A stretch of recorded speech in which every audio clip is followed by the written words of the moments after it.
Ada haleluya. Minggu yang indah ini kembali kita akan melanjutkan serial khotbah tentang kitab Kejadian, yaitu tentang penciptaan manusia, dan hari ini fokus tentang penciptaan umat manusia. Kemarin kita udah bicara minggu pertama, minggu kedua karena saya ada tugas di tempat lain. Nah, kita minggu ketiga ini belajar kembali tentang penciptaan manusia. Kemarin penciptaan seisi dunia. Mari kita buka kitab Kejadian pasal yang pertama, ayat yang ke-26 sampai 27 saja. Kalau sudah ada, kalau sudah mendapatkan, yuk kita sama-sama bangkit berdiri. Kitab Kejadian pasal yang pertama ayat 26 sampai 27 saja. Ya, saya baca ayat 26, nanti kita bersama-sama baca ayat yang terakhir, ayat 27. Berfirmanlah Allah, baiklah kita menjadikan manusia menurut gambar dan rupa kita, supaya mereka berkuasa atas ikan-ikan di laut dan burung-burung di udara, dan atas ternak dan atas seluruh bumi, dan atas segala binatang melata yang merayap di bumi. Ayat 27, yuk kita baca bersama-sama. 1, 2, 3. Maka Allah menciptakan manusia itu menurut gambarnya, menurut gambar Allah diciptakannya dia, laki-laki dan perempuan diciptakannya mereka. Tuhan Yesus memberkati. Silahkan duduk Bapak Ibu Saudara yang terkasih. Nah, pertanyaan yang menarik, mengapa Allah menciptakan manusia? Mengapa Allah menciptakan manusia?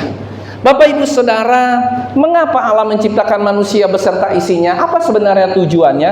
Dapatkah penciptaan ini diibaratkan sebagai suatu eksperimen seperti tikus percobaan di dalam laboratorium? Allah memberikan satu eksperimen tentang tikus yang ditaruh di laboratorium seperti apa? Atau dia menciptakan sekumpulan manusia ini untuk mengamati ketika manusia itu ada di Taman Eden, dan ketika ada petir menghantam, dan ketika ada hujan, ya mungkin Tuhan ingin mempelajari bagaimana detak jantungnya manusia. Apakah detak jantungnya khawatir? Apakah detak jantungnya, wah ini bagaimana ya manusia? Mungkin Tuhan ingin mempelajari bagaimana reaksi manusia terhadap keadaan, terhadap perubahan situasi alam yang terjadi hari itu. Atau mungkin Tuhan ingin melihat sesuatu hal yang berbeda dari satu dengan yang lain. Atau ada satu lagi saudara, atau mungkin alam semesta ini terjadi karena ledakan besar yang terjadi secara kebetulan, dan manusia itu juga terbentuk secara kebetulan. Saudara, apakah hal ini yang akan kita pelajari hari ini? Apakah arti keberadaan Anda dan kita semua yang terjadi hari ini? Nah, kalau kita tahu Bapak Ibu Saudara, berarti menurut teori Big Bang, yaitu memang akan sering terjadi teori ledakan besar dalam alam semesta. Ya kan, teorinya seperti itu. Nah, sehingga suatu saat hasil daripada ledakan besar itu adalah peristiwa kebetulan. Jadi kita ini hidup secara kebetulan. Nah, kalau hidup kita ini terjadi segala kebetulan, maka nggak ada yang dapat kita tuju dari suatu kehidupan. Hidup kita biasa-biasa saja. Kita nggak perlu lagi berbakti sama Tuhan. Kita nggak perlu susah-susah. Kita nggak perlu takut dosa. Kita akan meninggal, ya meninggal saja saudara. Maka rencana yang paling bijak dalam kehidupan kita, ketika kita ingin mengetahui lebih detail dengan kehidupan kita, maka kita mempunyai satu yang harus kita mengerti hari ini saudara. Hari ini kita harus mengerti mengapa manusia diciptakan berbeda dari hewan. Mengapa manusia diciptakan berbeda dari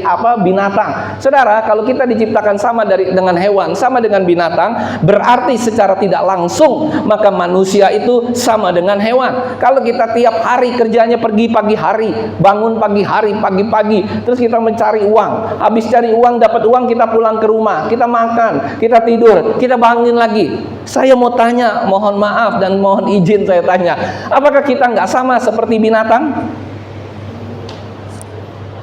Apa bedanya manusia dengan binatang kalau kita setiap hari capek-capek cari berkat? Saya nggak bilang kita nggak boleh cari berkat, tetapi kalau kita cari berkat setiap hari, pergi pagi pulang malam, pergi pagi pulang malam, tidur, makan, Nggak pernah ada tujuan hidup kita. Lah, apa bedanya kita dengan hewan? Ayam ketika dilepas pagi-pagi dia cari makan. Ketika udah dia capek pulang ke kandang dia tidur. Saudara, semua hewan seperti itu. Apa bedanya kita dengan hewan? Nah, Bapak Ibu Saudara, saya mau katakan manusia hidup tidak hanya dari roti saja. Alkitab mengatakan dengan sangat jelas bahwa manusia hidup itu bukan hanya dari roti saja. Dan kita harus tahu tujuan keberadaan kita sebagai manusia. Apa makna hidup kita sebagai manusia? Mengapa saya ini menjadi eksis di dalam dunia? Apa tujuan Allah menciptakan Anda dan saya? Ada satu poin yang memang rada aneh diucapkan pada pasal yang pertama, bahwa pasal yang pertama ini dikatakan apa? Allah menciptakan manusia menurut gambar dan rupa dia. Mengapa manusia diciptakan dalam gambar dan rupa Allah? Manusia nggak diciptakan seperti malaikat. Manusia nggak diciptakan seperti monyet. Manusia nggak diciptakan seperti anjing. Manusia nggak diciptakan seperti binatang-binatang yang lain. Ada haleluya Bapak Ibu Saudara. Manusia diciptakan segambar dan serupa dengan Allah. Ada keistimewaan yang luar biasa. Saya ambil contoh seperti ini.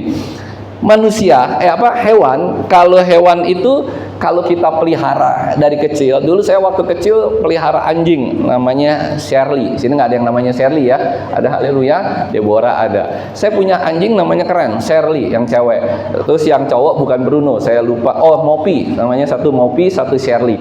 Nah, dua anjing ini kita pelihara dari kecil. Waktu awal kecil saya kasih makannya bukan makan tulang. Anjing nggak bisa makan tulang lagi kecil, ya kan? Anjing makannya apa? Bakso. Saya selalu beliin namanya ada jangkung, namanya si bakso si jangkung. Saya selalu beliin berapa biji, saya potong-potong, saya kasih dia sampai dia besar, saudara. Ya kan? Sampai dia besar. Terus apa lagi? Wah, saya bersahabat dengan dia setiap saya pulang. Sama lah, waktu Bruno juga sama. Setiap saya pulang pasti dia tomplok-tomplok, lari-lari semua. Nah, tetapi anjing itu luar biasa. Dia bisa membela tuannya, dia bisa melakukan apapun. Tapi yang dia nggak bisa lakukan adalah ketika kita mau curhat sama anjing kita. Ada haleluya. Pernah nggak Bapak Ibu Saudara tiba-tiba curhat sama anjingnya? Halo? Pernah nggak kita curhat sama anjing kita? Halo Shirley, saya nih hari ini baru kena omel sama bos saya. Si Shirley akan lihat gimana saudara? Dia bengong aja. Kenapa tuan gue ya kok tiba-tiba murung? Paling dia bisa ngibas-ngibasin ekor. Karena nggak pernah ada satu hal yang match dengan anjing, dengan anjing, karena kita berbeda saudara. Nah, oleh karena itu kesetiaan anjing, semuanya anjing ini memang luar biasa, tapi tidak terlalu berguna bagi kita. Begitu kita mencintai dia, begitu kita menyayangi dia, kita nggak bisa anggap dia sebagai sahabat. Beda sama manusia. Manusia bisa bercurhat dengan manusia yang lain.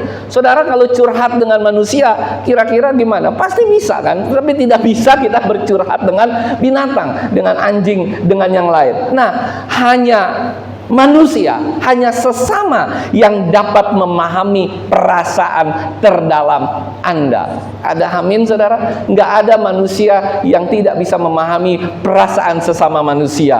Oleh karena itu saya mau katakan hari ini, seharusnya kita ini memang orang yang segambar dengan Allah. Manusia yang diciptakan segambar dengan Allah. Oleh karena itu manusia diciptakan untuk menjadi sahabat Allah. Nah, baru sekarang kita memahami tujuan Allah untuk menciptakan manusia. Mengapa dia tidak menciptakan kita seperti kuda yang bisa bergerak cepat, seperti sapi yang bisa membajak sawah, seperti burung yang bisa melayang-layang tinggi di udara. Makhluk-makhluk itu nggak bakalan bisa menyelami isi hati Allah. Karena kenapa saudara? Mereka hanya diciptakan, garis bawahi kata baik-baik ini, mereka hanya diciptakan untuk menjadi pelengkap di dalam muka bumi ini.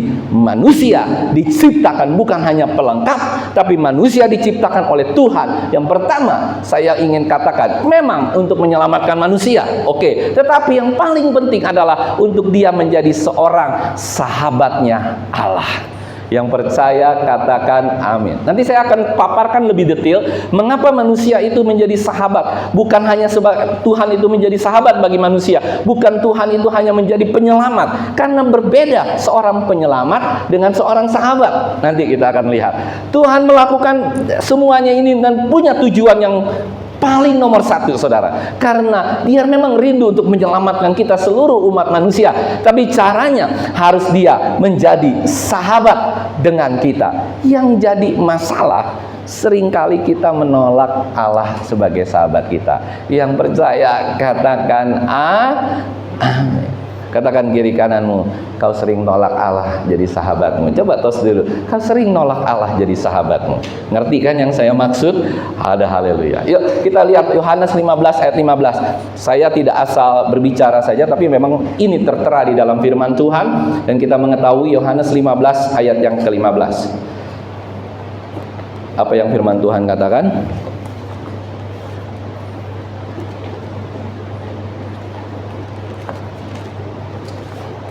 Apa yang firman Tuhan katakan? Yuk kita baca bersama-sama. 1, 2, 3. Aku tidak. Udah ketemu belum? Ayo, jangan ini ya, fokus. Yohanes 15 ayat 15. Apa yang dikatakan Tuhan? 1, 2, 3. Aku tidak menyebut kamu lagi hamba, sebab hamba tidak tahu apa yang diperbuat oleh tuannya, tetapi aku menyebut kamu sahabat, karena aku telah memberitahukan kepada kamu segala sesuatu yang telah kudengar dari Bapakku. Bapak Ibu Saudara, dapatkah kita memahami isi ungkapan hati Allah? Dia rindu, dia tidak mau kita dijadikan seorang hamba. Walaupun kita sering ditulis di dalam Alkitab kita sebagai seorang hamba, itu karakternya. Karakter kita harus menjadi karakter seorang hamba. Tetapi di dalam kelakuan kita, di dalam kehidupan kita sehari lepas sehari, kita harus menjadi sahabat Tuhan kita, Yesus Kristus. Yang percaya sekali lagi katakan amin. Saat dua orang sahabat duduk bersama-sama, dia bisa ngopi sama-sama, dia bisa curhat sama-sama, dia bisa saling memberitahukan isi hati sama-sama. Yang percaya katakan amin, saudara. Saya mau katakan begini, beda seorang sahabat dengan hanya seorang penyelamat. Bapak Ibu Saudara mungkin pernah melihat di TV. Kira-kira mungkin pernah ada orang, ada satu daerah seperti tsunami, longsor, ya kan? Sekarang ada tim BNPB, Badan Penyelamat untuk negara ya, BNPB, bencana ya, Badan Bencana Nasional itu. Nah, kalau dia diselamatkan sama mereka habis selamatkan.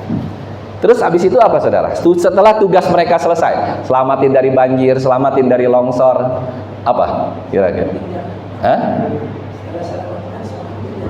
Apa? Habis itu diapain? Ditinggalkan, Pak. Habis kita selamatin, hello, sudah selamat ya. Aduh, kamu jadi istri aku ya? Enggak kan? Habis itu diapain, saudara? Ya udah.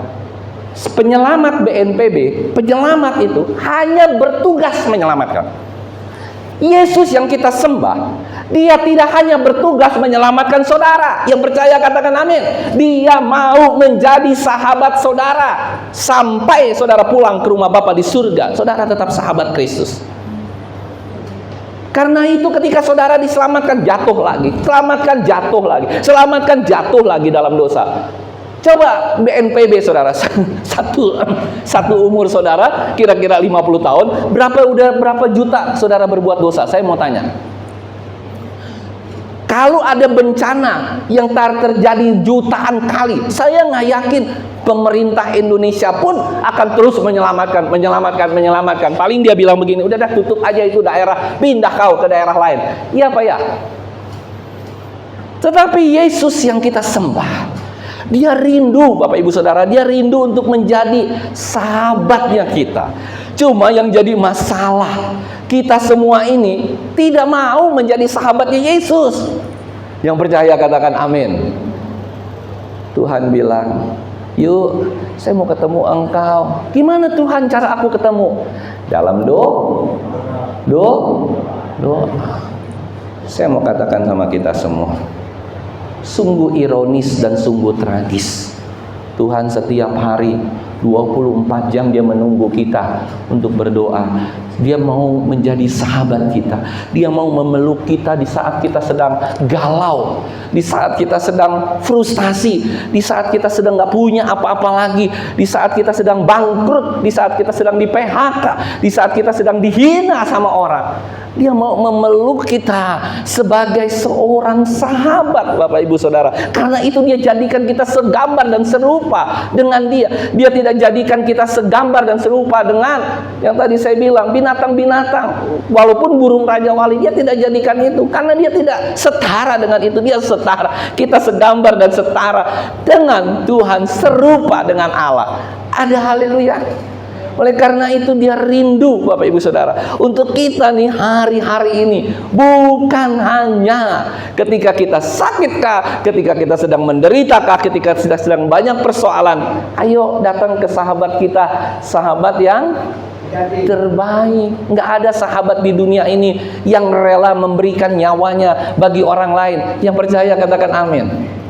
Saya mau tanya sama Bapak Ibu Saudara, Bapak Ibu Saudara punya orang tua? Atau orang tua punya anak? Kira-kira pernah nggak saudara bilang begini, mama kita lagi sakit atau papa kita lagi sakit, terus secara basa-basi kita bilang begini, aduh papa engkau sakit terus, aduh mama engkau sakit terus, biar aku menggantikan engkau untuk sakit dan bahkan mati.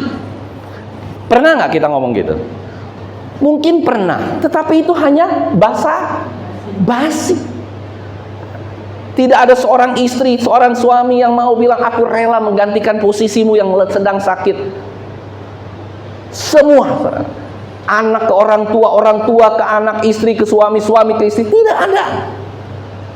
Tapi Yesus yang kita sembah, dia rela mau menggantikan kita di atas kayu salib untuk menebus segala dosa kita. Dia rela menderita, menyerahkan nyawanya. Itulah sahabat yang terbaik buat kita semua. Tepuk tangan bagi Tuhan. Itu sahabat baru namanya.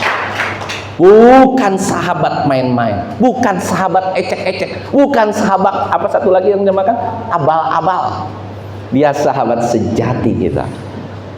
Coba kita benar-benar membangun persahabatan kita dengan Yesus, membangun persahabatan kita dengan Tuhan, memberitakan Injil bukan hanya sebagai tugas.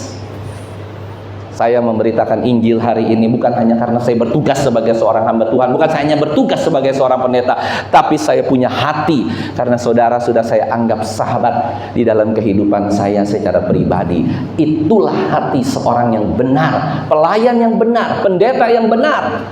Anak-anak mahasiswa teologi ini harus mengerti konsep ini, bahwa melayani Tuhan bukan melayani yang lain, tapi melayani sahabat sejati kita yang sudah rela memberikan nyawanya bagi kita, menggantikan kita mati, tetapi dia yang mati gantikan kita untuk kita menjadi orang-orang yang akhirnya masuk dalam kerajaan surga.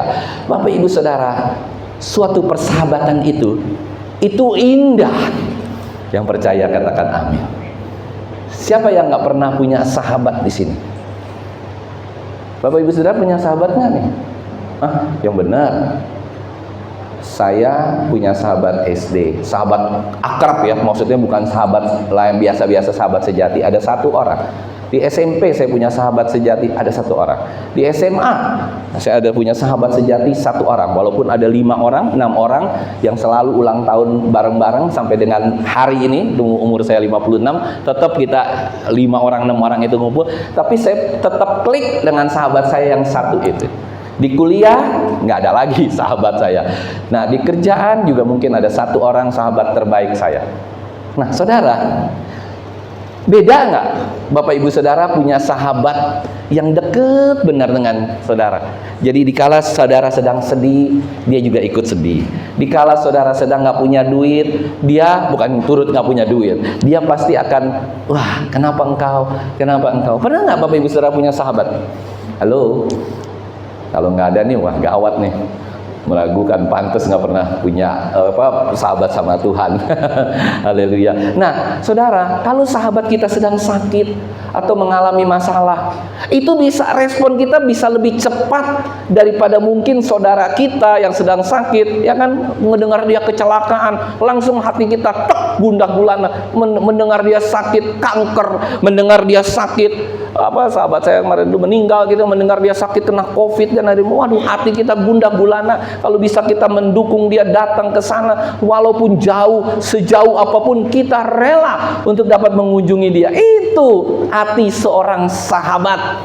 Ada amin, saudara? Pernahkah saudara jatuh cinta? Pernah nggak? Jatuh cinta itu beda dengan sahabat. Halo, jatuh cinta itu beda sama sahabat. Saya mau katakan begini.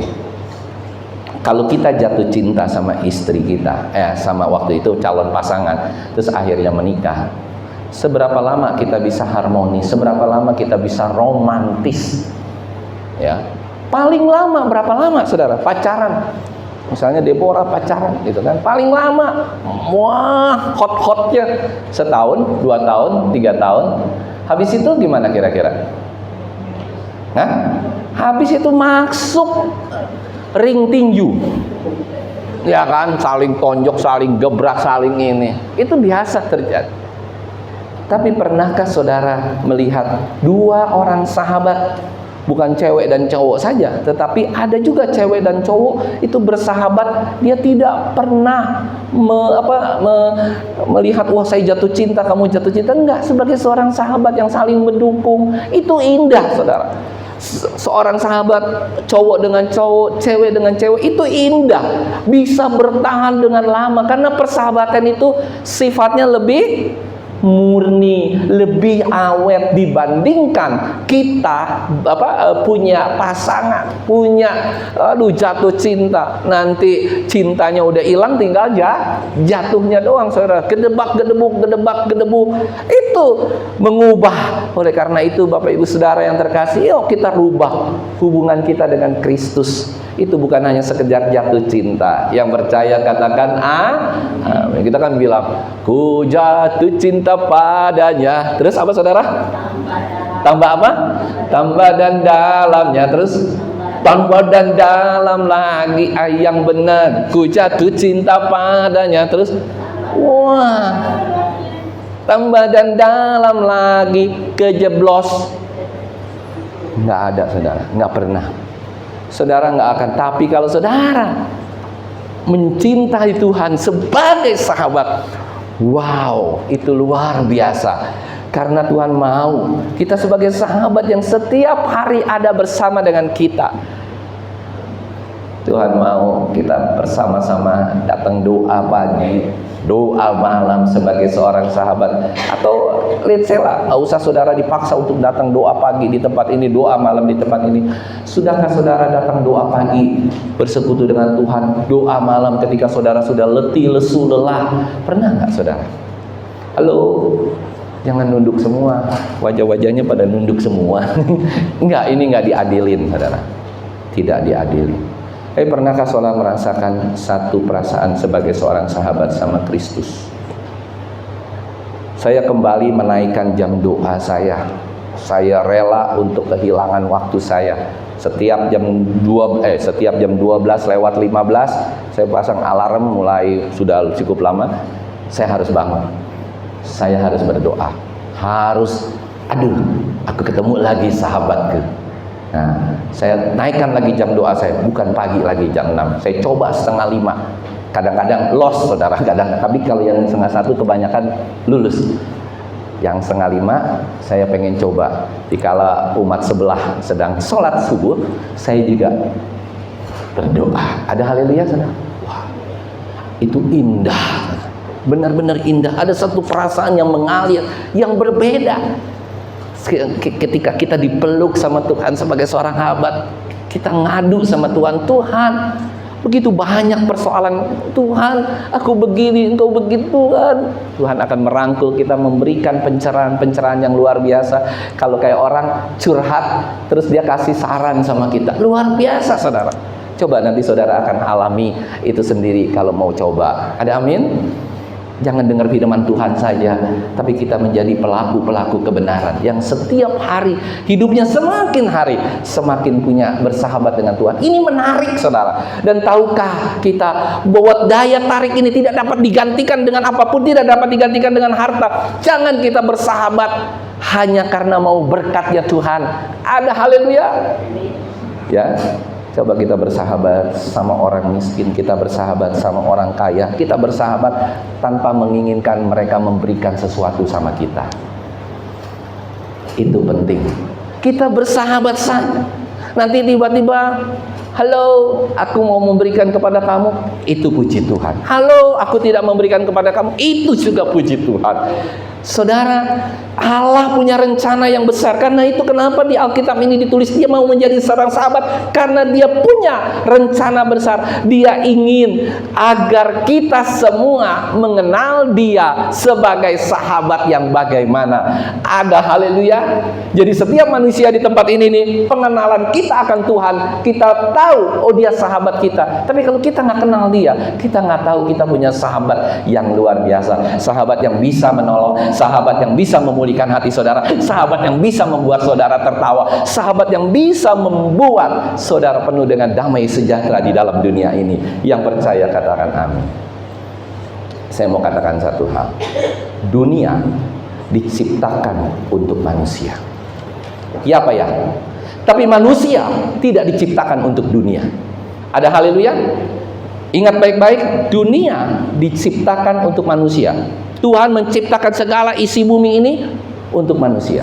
Manusia diciptakan bukan untuk dunia. Manusia diciptakan untuk berkuasa, untuk mengatur. Ya, bukan untuk berkuasa bagi manusia, tapi untuk mengatur manusia, untuk berkuasa bagi hewan. Nah, ini ingin saya garis bawahi. Mengapa hari-hari ini sering terjadi gontokan, sering terjadi hancur-hancuran antara partai politik kah, siapapun kah, sering terjadi karena manusia salah konsep. Alkitab mengatakan manusia harus berkuasa atas binatang-binatang di laut, binatang-binatang di darat, binatang-binatang di udara. Manusia harus berkuasa. Manusia harus berkuasa nggak terhadap manusia? Saya mau tanya.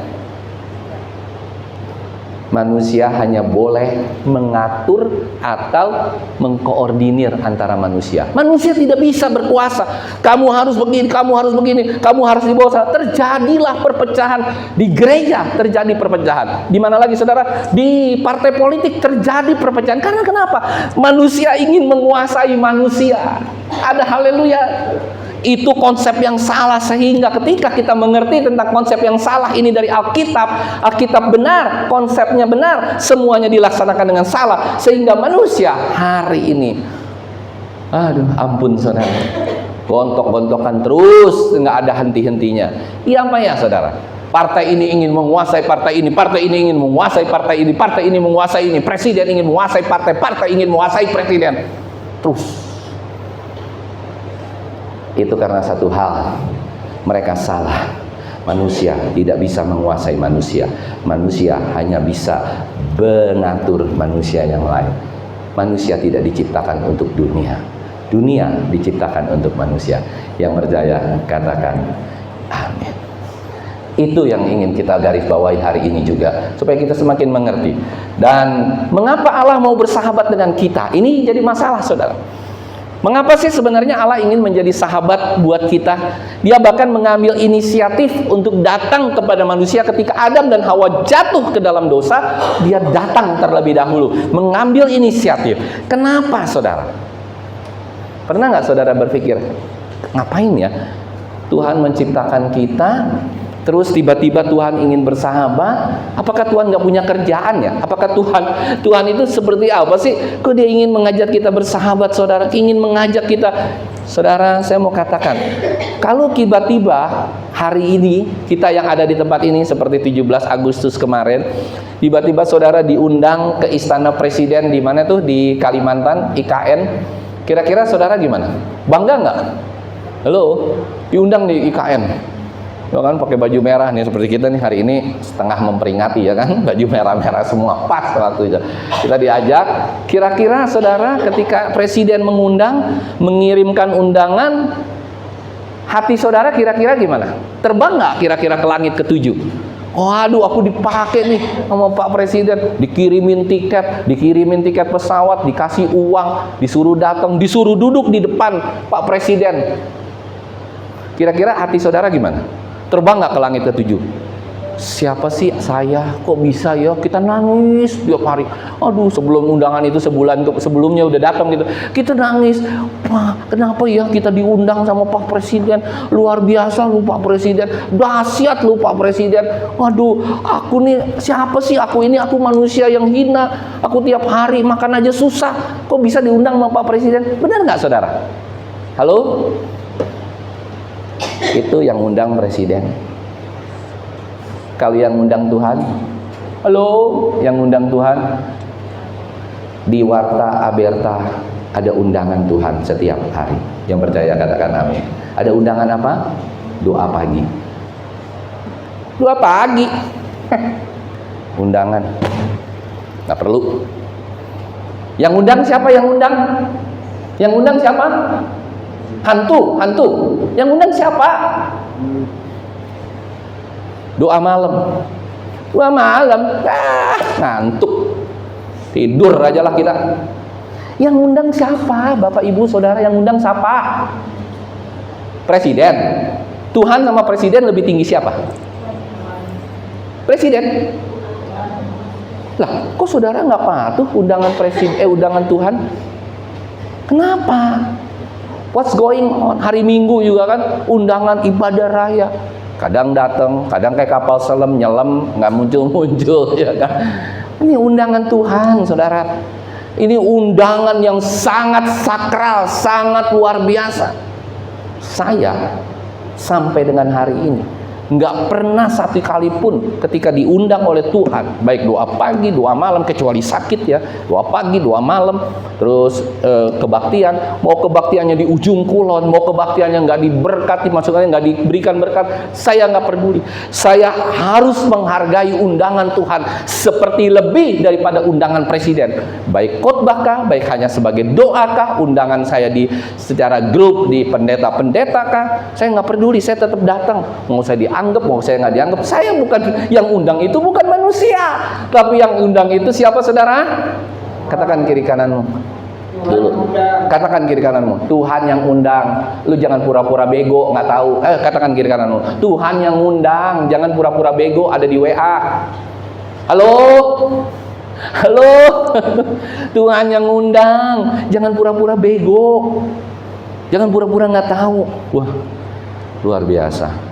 Ya kan? Tapi kalau udah undangan yang lain, nah, kalau tiba-tiba begini, Bapak Gembala mengundang kita makan babi panggang. Bu Sieni orang nomor 1 paling datang, paling depan, bawa piring paling besar.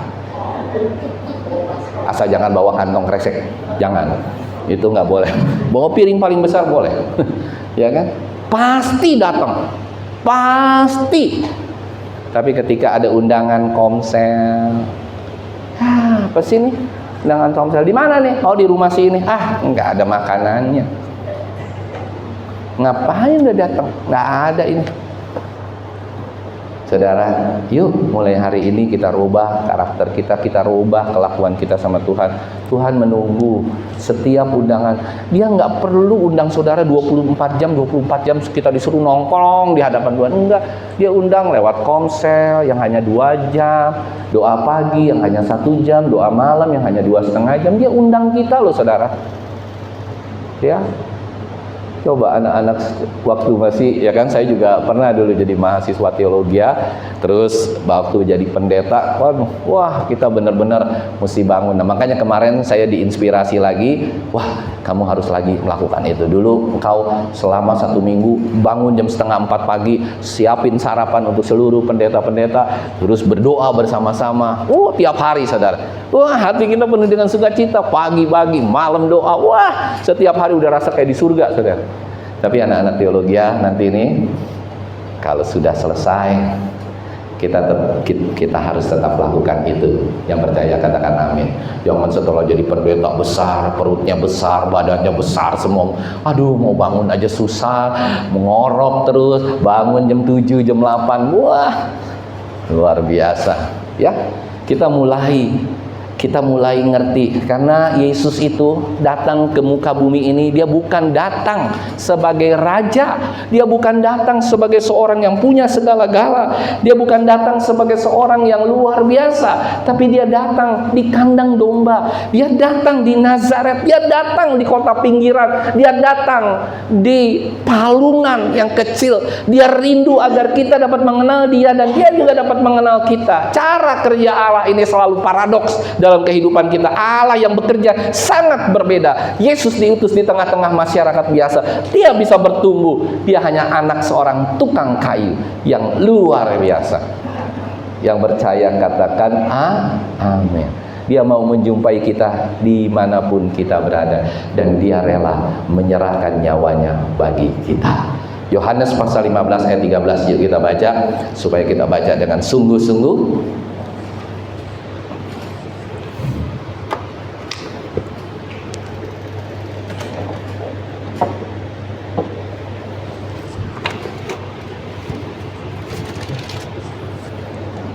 Yuk kita baca sungguh-sungguh. 1, 2, 3. Tidak ada kasih yang lebih besar daripada kasih seorang yang memberikan nyawanya untuk sahabat-sahabatnya.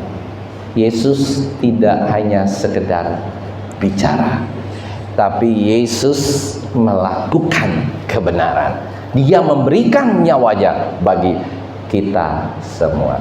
Saya mau katakan hari ini, persahabatan dengan Tuhan, dengan Allah, dengan Yesus, itu bisa dapat kita alami, saudara. Ada amin, saudara? Kita bisa alami secara pribadi. Persahabatan itu bukan hanya menyediakan berkat. Waduh, Tuhan harus ada berkat. Bukan, tapi persahabatan itu melampaui segala berkat kita. Saudara yang terkasih di dalam nama Tuhan Yesus Kristus, hari ini maukah kita menjadi sahabatnya Allah? Maukah kita benar-benar sungguh-sungguh menjadi sahabatnya Allah? Maukah saudara berkenalan kembali dengan Tuhan? Saya yakin dan percaya kita semua di sini nggak terlalu kenal Tuhan. Amin. Kita semua nggak terlalu kenal Dia. Sekalipun saya berusaha untuk mengenal Tuhan sebagai sahabat yang terbaik, tidak mudah. Saya harus membaca Alkitab setiap hari. Beberapa pasal, saudara. Bahkan sampai ratusan ayat saya baca dari kitab Kejadian ini setiap hari.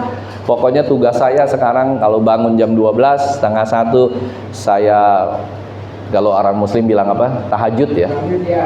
Kalau saya juga tahajud, tapi saya berdoa, kalau baca-baca itu, tapi saya berdoa setengah jam minimal, saya baca Alkitab.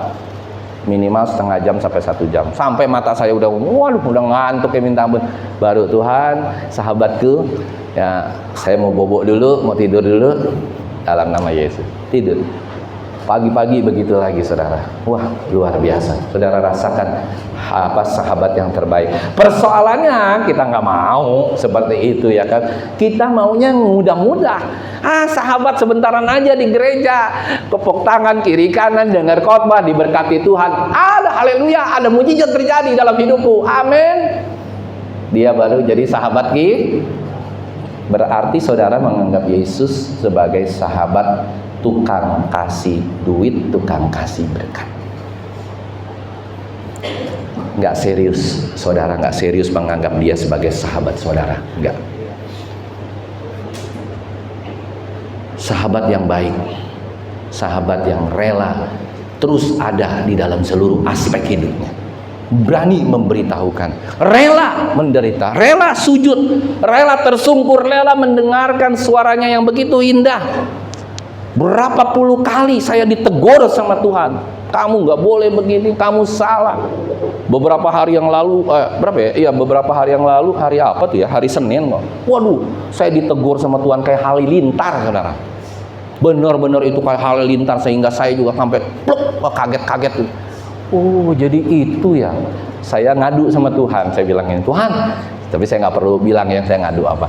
Tuhan, ini kok begini ya Tuhan, begini. Kenapa ya Tuhan? Langsung dia kayak orang main tinju, saudara, kena out langsung. Jebret. Oh, itu ya Tuhan.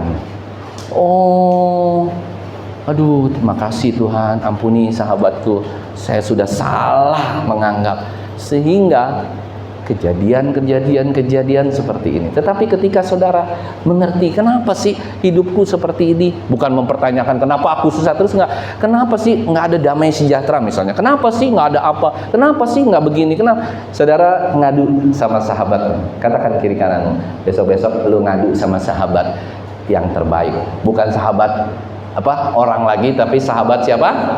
Yesus. Katakan kiri kananmu, tos dulu dong, besok ngadu sama sahabat yang terbaik. Sahabat kita, sahabat yang setia. Ada amin saudara? Dia sahabat kita. Ya, sekalipun semua orang sudah meninggalkan kita, dia ada satu sobat setia. Apa saudara lagunya tuh? Ada satu sobatku. Apa? Kalau nyanyi enak ya kayaknya. Coba deh, Ren, iringin Ren. Kalau nyanyi enak saudara. Ya kan enak. Kalau berdoa nggak enak.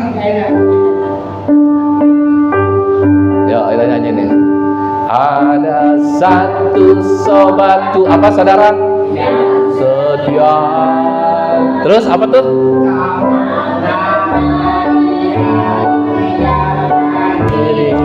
Di waktu apa saudara? Kesusah waktu. Stop. Sendirian atau berduaan? Sendirian. Terus dia. Mari kita katakan bersama-sama. Namanya siapa? Namanya Yesus. Namanya Yesus. Apa saudara? Nama Yesus yang menghibur hatiku. Luar biasa. Namanya Yesus. Namanya Yesus. Nama Yesus yang menghibur hatiku. Untuk menutup firman Tuhan hari ini hanya satu pesan saya. Maukah kita menjadi sahabatnya Tuhan? Waktu kelelahan saudara, persoalan hidup saudara tidak dapat menghalangi untuk engkau bisa bersahabat dengan Tuhan. Kalau engkau bilang begini, Pak, saya nggak biasa bangun pagi, saya nggak biasa bangun jam 12, saya nggak biasa bangun jam 1. Saudara punya alarm? Saudara punya alarm? Apa saudara kalau nggak punya alarm, pergilah ke pasar, beli ayam jago. Loh, iya bener, dia pasti bangun saudara. Kalau nggak bangun, saudara potong. Kasih ibu gembala, jadi ayam goreng. Ya kan, kalau nggak bangun itu ayam, potong aja. Lu kenapa nggak bangun jam 4:30? Gue jadi telat di doa. Saudara, saya mau katakan, kalau nggak saudara cekek dah tuh ayam yang nggak bangun jam 4:30, payah lu, gitu kan. Nah, saya mau katakan, saya mau tanya deh satu hal, ya, semua nih, bukan hanya kita satu orang. Saudara kalau mau naik pesawat jam 5, saudara bangun nggak pagi? Halo, bangun nggak pagi? Pakai apa? Alarm kalau bisa 5. 1, 2, 3, 4 handphone pinjam. Gue mau bangun nih. Gue mau pergi ke Amsterdam nih. Gue telat ketinggalan pesawat. Saudara bangun nggak?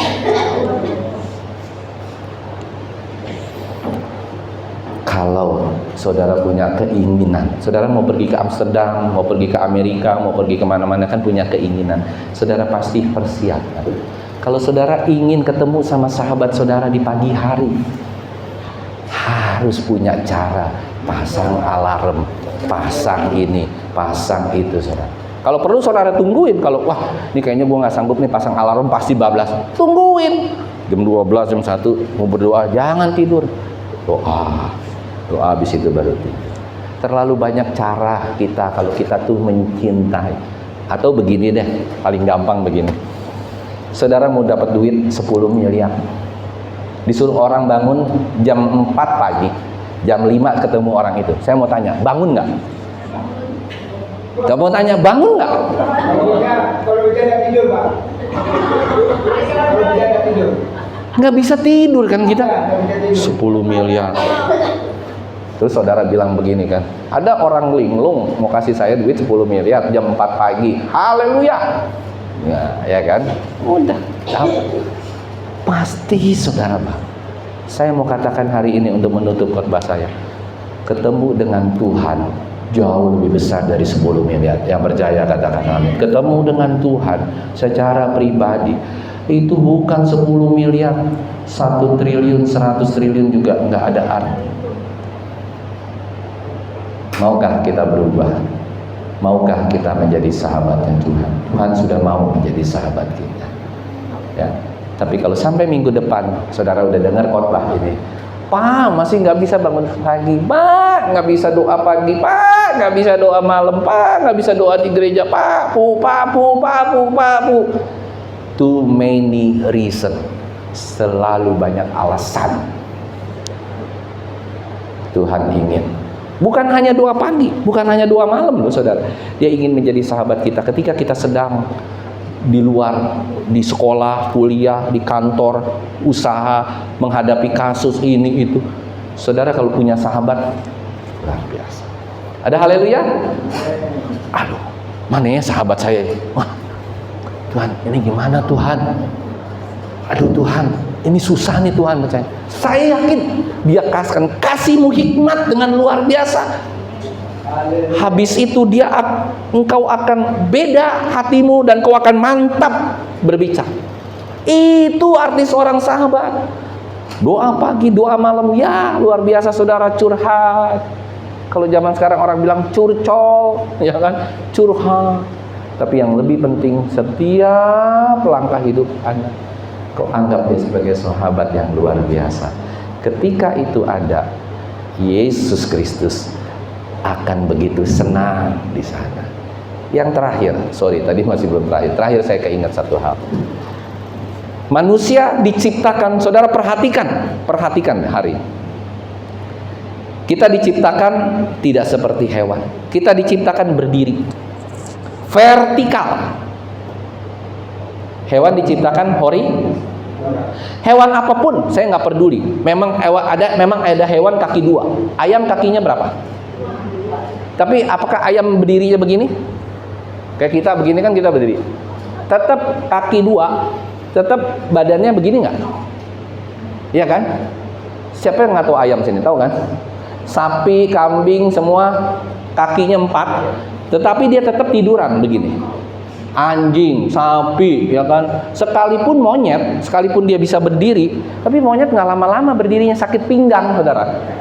Dia monyet selalu dia begini. Kalau manusia begini mulu, sakit pinggang. Kalau kita kan harusnya begini. Tapi kalau monyet memang didesain, monyet, anjing, ayam semua didesain. Kenapa? Saya mendalami ini lumayan luar biasa. Ini ilmu filosofi, karena manusia didesain untuk vertikal, untuk punya hubungan yang tetap intim sama Tuhan, vertikal kepada Tuhan. Yang percaya katakan amin. Manusia punya kepentingan horizontal, tapi kepentingan kedua. Sedangkan hewan kepentingannya adalah horizontal. Hewan nggak pernah menyembah Tuhan. Halo, hewan nggak pernah. Hewan nggak pernah bilang, aduh bro, gue sakit perut bro, nggak pernah. Aduh bro, gue mau dipotong nih bro, mau dibikinin ayam goreng kita. Enggak, dia nggak pernah ngeluh. Ayam sama ayam nggak pernah ngeluh, saudara. Ayam nggak pernah bilang, aduh bro, gue sakit hati nih sama si ini nih, gitu. Nggak pernah, saudara. Dia nggak pernah bisa curhat sama Tuhan. Nah, kita doang yang bisa curhat sama Tuhan, karena itu manusia didesain vertikal. Semua hewan, tidak peduli hewan apapun, dinosaurus kek, mau lumba-lumba kek, mau hiu kek, mau paus kek, dia didesain selalu begini, seperti melata. Ya apa ya? Nggak ada hewan yang didesain begini. Kanguru, dia berdiri sebentaran, kalau lama dia begini lagi. Kakinya kecil sebelah kan? Kakinya kecil 2, panjang 2. Gajah, semua saudara perhatiin. Burung juga sama, saudara. Sekalipun burung kakinya 2, punya sayap, tapi tetap aja dia begini bentuknya. Nggak ada burung begini bentuknya, kan Pak, begini kayak kita nggak ada, saudara. Matanya juga begitu kan, nggak pernah matanya ngadep kayak kita, nggak pernah. Hanya manusia Artinya yang terakhir saya mau katakan, itulah fungsi manusia. Dia harus terus bersekutu dengan Tuhan. Baik dia menyembah Tuhan, tetapi dia juga sebagai sahabatnya Tuhan. Dia vertikal hubungannya dengan Tuhan. Sedangkan hewan itu horizontal. Kita memang punya kewajiban untuk hubungan dengan manusia. Tapi yang kedua, yang pertama, hubungan dengan sahabat di dalam kerajaan surga, Yesus Kristus. Mau nggak saudara, mulai hari ini yuk kita punya komitmen. Komitmennya nggak usah berat-berat seperti saya dulu, nggak usah. Step by step. Seminggu berapa kali saudara mau doa malam, doa pagi di rumah sendiri gitu kan? Punya komitmen. Lama-lama naik sendiri, lama-lama saudara ketagihan. Seperti saudara mengkonsumsi narkoba, itu ketagihan dengan sendiri. Saudara terus-terusan kalau nggak ketemu sahabat, kayaknya nggak afdol nih. Ketiduran lah gitu ya sekali. Saya pernah sekali ketiduran, saudara bangun-bangun udah pagi gitu kan. Pernah juga sekali. Waduh, nyeselnya minta ampun. Di hati tuh nggak enak pagi-pagi. Aduh Tuhan, aduh sahabatku, kenapa aku ketiduran? Kemarin nggak ketemu kita. Aduh. Saya yakin dan percaya hidup saudara pasti akan berubah. Paradigma saudara, apapun yang hari ini sedang saudara hadapi, masalah berat, pergumulan berat, ketika ada Tuhan yang merupakan sahabat sejati dalam hidupmu, Dia sanggup untuk memberikan jalan keluar yang terbaik buat sahabat yang terbaik, yaitu kita semua. Dia sudah mau merelakan memberikan nyawanya. Tidak ada seorang pun sahabat yang mau memberikan nyawanya, hanya Yesus Kristus. Bayangkan saudara, Dia sahabat yang luar biasa yang mau memeluk kita hari ini. Pertanyaan yang terakhir, maukah kita untuk menjadi sahabatnya Yesus Kristus? Amin. Tuhan memberkati.